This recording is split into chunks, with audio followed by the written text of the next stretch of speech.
pour vérifier l'état des arbres, gratter sur la branche.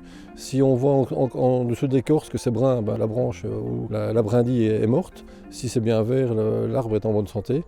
Et pour les blessures, tout dépend de comment on aura pu faire une taille ou une blessure d'une branche cassée, un truc ou l'autre. Donc il faut simplement la séparer, la recouper pour juste avoir un bourgeon pour qu'elle puisse redémarrer sur une autre branche.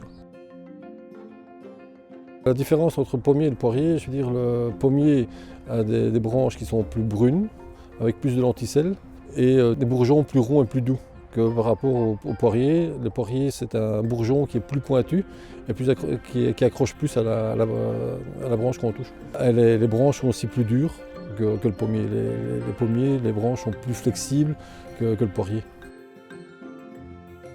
Il faut avoir un bon sécateur, donc avec une bonne lame, une bonne contre-lame, bien aiguisée. Comme ça, je veux dire, on fait des coupes nettes, pas de blessures, pas de bavures. Toujours mettre la lame côté de la plante qui va rester. Comme ça, je veux dire, on n'écrase pas l'arbuste.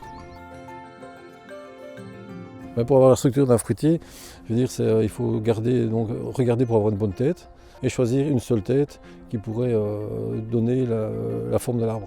De la tête, je veux dire, c'est l'axe principal, c'est la colonne vertébrale de l'arbre en fait. Et alors, on va s'élargir en le formant.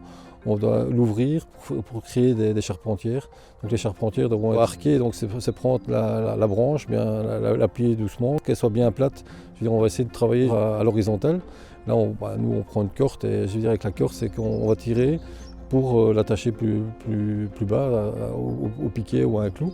Et puis dégager l'intérieur de l'arbre, éliminer tout ce qui est branche qui rentre vers l'intérieur, parce que je veux dire, ça ne servira pas à grand chose. Comme ça, l'arbre est bien ouvert et comme ça, la lumière peut aussi rentrer dedans par après.